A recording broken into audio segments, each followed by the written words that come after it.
नमस्कार, नमस्ते एमपी में आप सभी का स्वागत है। मैं हूं आपके साथ गीतू चौहान। बुलेटिन की शुरुआत करते हैं। महाराष्ट्र के बुल्डाना में भीषण सड़क हादसा हुआ है। महाराष्ट्र में सड़क हादसे में धार के 5 लोगों की मौत हो गई है। हादसे में कई लोग गंभीर रूप से घायल हुए हैं। टीआई और नायब तहसीलदार घटनास्थल के लिए रवाना हो गए हैं। पोस्टमार्टम के बाद डेड बॉडी अंतिम संस्कार के लिए लाई जाएगी। ट्रक पलटने से भीषण सड़क हादसा हुआ है। महाराष्ट्र से ये खबर, जहां पर बुल्डाना में भीषण सड़क हादसा हुआ है। महाराष्ट्र में सड़क हादसे में धार के 5 लोगों की मौत हो गई है। हादसे में कई लोग गंभीर रूप से घायल हुए हैं। टीआई और नायब तहसीलदार घटनास्थल के लिए रवाना हो गए हैं। पोस्टमार्टम के बाद डेड बॉडी अंतिम संस्कार के लिए लाई जाएगी। ट्रक पलटने से भीषण सड़क हादसा हुआ है। महाराष्ट्र के बुल्डाना में भीषण सड़क हादसा हुआ। ट्रक पलटने से ये भीषण सड़क हादसा हुआ है। धार के 5 लोगों की मौत हो गई है। टीआई और नायब तहसीलदार घटनास्थल के लिए रवाना हो गए हैं। महाराष्ट्र के बुल्डाना में ये हादसा, पोस्टमार्टम के बाद डेड बॉडी का अंतिम संस्कार किया जाएगा। ट्रक पलटने से भीषण सड़क हादसा हुआ है।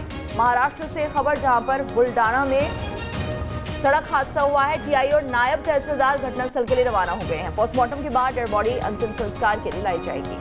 महाराष्ट्र के बुल्डाना से ये खबर, जहां पर भीषण सड़क हादसा हुआ है। धार के 5 लोगों की मौत हो गई है। ट्रक पलटने से यह हादसा हुआ है। टीआई और नायब तहसीलदार घटनास्थल के लिए रवाना हो गए हैं। पोस्टमार्टम के बाद डेड बॉडी अंतिम संस्कार के लिए लाई जाएगी। ट्रक पलटने से भीषण सड़क हादसा हुआ है। महाराष्ट्र के बुल्डाना में भीषण सड़क हादसा, धार के 5 लोगों की मौत हो गई है।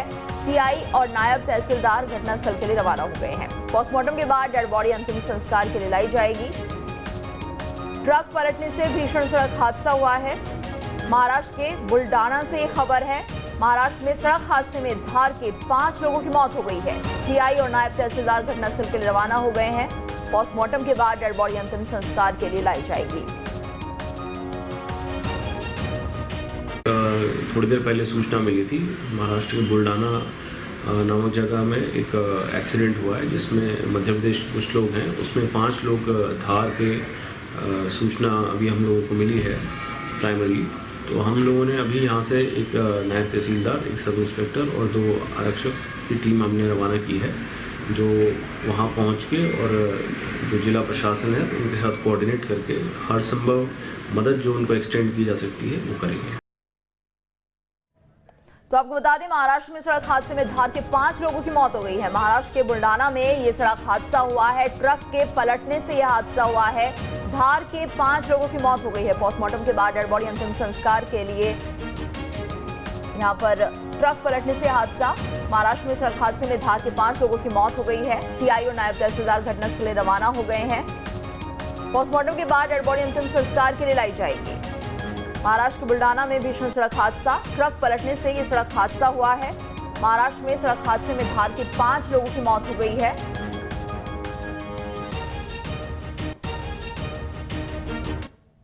आगे बढ़ते हैं। उपचुनाव की तैयारियों पर मंथन आज होना है। भोपाल में उपचुनाव की तैयारियों में जुटी बीजेपी, सीएम शिवराज और वीडी शर्मा की अध्यक्षता में बैठक होगी। सुबह 11 बजे बीजेपी कार्यालय में ये बड़ी बैठक होगी। बैठक में सभी सीटों के प्रभारी, सह प्रभारी मौजूद रहेंगे। बैठक में उपचुनाव की रणनीति पर भी मंथन होगा। खंडवा लोकसभा में उपचुनाव होंगे। रैगांव, जोबट और पृथ्वीपुर विधानसभा में उपचुनाव होंगे। खंडवा लोकसभा में उपचुनाव होना है, वहीं 3 विधानसभा सीटों पर भी उपचुनाव होने हैं। रैगांव, जोबट और पृथ्वीपुर विधानसभा में उपचुनाव होने हैं। भोपाल में उपचुनाव की तैयारियों में बीजेपी जुटती हुई दिख रही है। एक बड़ी बैठक आज होने वाली है। सीएम शिवराज और वीडी शर्मा की अध्यक्षता में ये बैठक होगी। बैठक में सभी सीटों के प्रभारी, सह प्रभारी मौजूद रहेंगे। खंडवा लोकसभा में उपचुनाव होने हैं, जिसको लेकर तैयारियां काफी तेज दिख रही है। तो कुल मिलाकर 1 लोकसभा और 3 विधानसभा सीटों पर ये उपचुनाव होने हैं, जिसको लेकर बैठकों का दौर शुरू हो चुका है। आपको बता दें, सीएम शिवराज और वीडी शर्मा की अध्यक्षता में बैठक होने वाली है। बैठक में सभी सीटों के प्रभारी रहेंगे, सह प्रभारी मौजूद रहेंगे। खंडवा लोकसभा में उपचुनाव होना है और इसके साथ साथ 3 सीटों पर भी, 3 विधानसभा सीटों पर भी उपचुनाव होने हैं। तो तैयारियों को लेकर चर्चा की जाएगी। बैठक में कुछ महत्वपूर्ण फैसले लिए जा सकते हैं। सीएम शिवराज और वीडी शर्मा की अध्यक्षता में ये बैठक होने वाली है। तो 11 बजे का समय रहेगा बैठक के लिए। बैठक में सभी सीटों के प्रभारी मौजूद रहेंगे, सह प्रभारी भी आएंगे। खंडवा लोकसभा में उपचुनाव होने हैं, इसके साथ साथ रैगांव, जोबट और पृथ्वीपुर विधानसभा में उपचुनाव होंगे। तो कुल मिलाकर इन चुनाव की तैयारियों को देखते हुए ये बैठक होने वाली है। 11 बजे का समय रहेगा। सीएम शिवराज और वीडी शर्मा की अध्यक्षता में बैठक होगी। बैठक में सभी सीटों के प्रभारी सह प्रभारी मौजूद होंगे।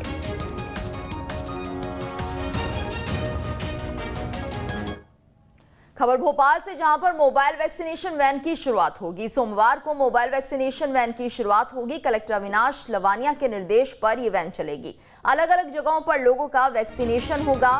बुजुर्ग, गर्भवती महिलाएं, दिव्यांगजनों का आसानी से वैक्सीनेशन होगा। मोबाइल वैन से ये वैक्सीनेशन कराया जाएगा। तो भोपाल से बड़ी खबर है, सोमवार को मोबाइल वैक्सीनेशन वैन की शुरुआत होगी और इसी के तहत सभी का वैक्सीनेशन कराने की पूरी कोशिश होगी।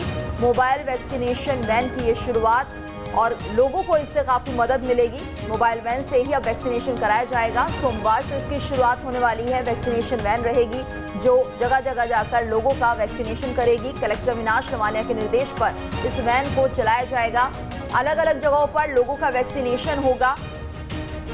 तो कुल मिलाकर ये वैक्सीनेशन वैन कहीं ना कहीं बुजुर्ग, गर्भवती महिलाओं, दिव्यांगजनों के लिए एक बड़ा सहारा बनेंगी और लोग अपने वैक्सीनेशन करा सकते हैं।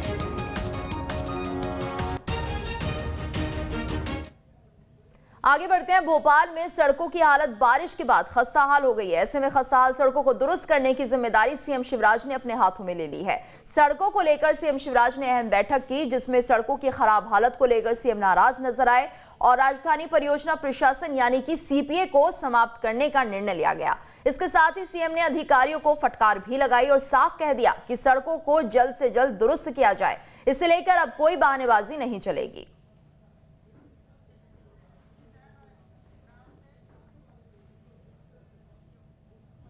केंद्रीय मंत्री वीरेंद्र खटीक का आशीर्वाद यात्रा के भोपाल पहुंचने पर एक सभा को सीएम शिवराज सिंह चौहान ने संबोधित किया, जहां उन्होंने कांग्रेस पर अनुसूचित जाति और पिछड़ा वर्ग के लोगों के साथ धोखे का आरोप लगाया।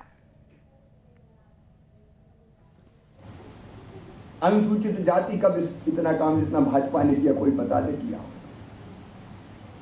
अगर मैं गिनाऊंगा तो सवेरे के 3 बज जाएंगे। डॉक्टर बाबा साहब अम्बेडकर महाकुंभ से लगा के रविदास महाकुंभ, कबीर महाकुंभ, वाल्मीकि महाकुंभ और अभी बजट में अनुसूचित जाति के लिए मध्य प्रदेश में अकेले 17,500 करोड़ रुपया का प्रावधान है। 17,500 करोड़ का खर्ची कोरोना की। ये हमें अनुसूचित जाति का विरोधी कहने की हिम्मत करते हैं हमारे विरोधी। मैं चुनौती देता हूं, कोई भी आके बहस कर ले। कौन टिकता है भारतीय जनता पार्टी के साथ? अनुसूचित जाति हो, अनुसूचित जनजाति हो। आज जगह जगह आश्रमशालाएं, छात्रावास, विद्यालय, एकलव्य विद्यालय, अलग अलग जगह आप देखिए। सर्वोदय विद्यालय कौन खोले? कभी कांग्रेस से खोले थे? मैं दावे से कह रहा हूं ये कांग्रेस चाहती थी पढ़ाई नहीं, बिना पढ़े लिखे बैठे रहे और हमारी जय जय बोलते रहे। ये भारतीय जनता पार्टी की सरकार है जिससे दिन और रात काम करके शिक्षा के विकास को भी गरीब की झोपड़ी में पहुंचाने का काम किया। आजकल पिछड़े वर्गों की बहुत याद आ रही है कांग्रेस को। और मैं 2 उदाहरण बता दूं। एक, जब अर्जुन सिंह जी मुख्यमंत्री बने थे तब पता है विधायक दल की बैठक में वोटिंग हुई थी। वोटिंग में कौन जीते? शिवभानु सिंह सोलंकी। याद करने ना, मैं उन वर्गों को कहना चाहता हूं, विशेषकर अनुसूचित जनजाति, वोट थे शिवभानु सिंह सोलंकी के पक्ष में ज्यादा, लेकिन बेईमानी करके इस कांग्रेस ने अनुसूचित जनजाति की पीठ में छुरा भोंक के मुख्यमंत्री बनाया अर्जुन सिंह जी को। ये हमसे बात करते हैं। और दिग्गी राजा सुभाष यादव तुमसे आगे थे रे।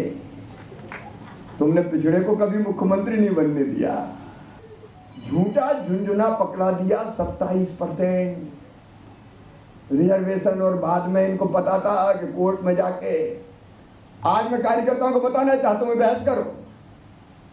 जब कोर्ट में 8 को इन्होंने फैसला किया, 10 को अपील हुई, 18 को सुनवाई हुई, कमलनाथ तुमने तुम्हारे एडवोकेट जनरल तक को खड़ा नहीं किया, केवीएट दायर तक तुमने नहीं की। बात करते हो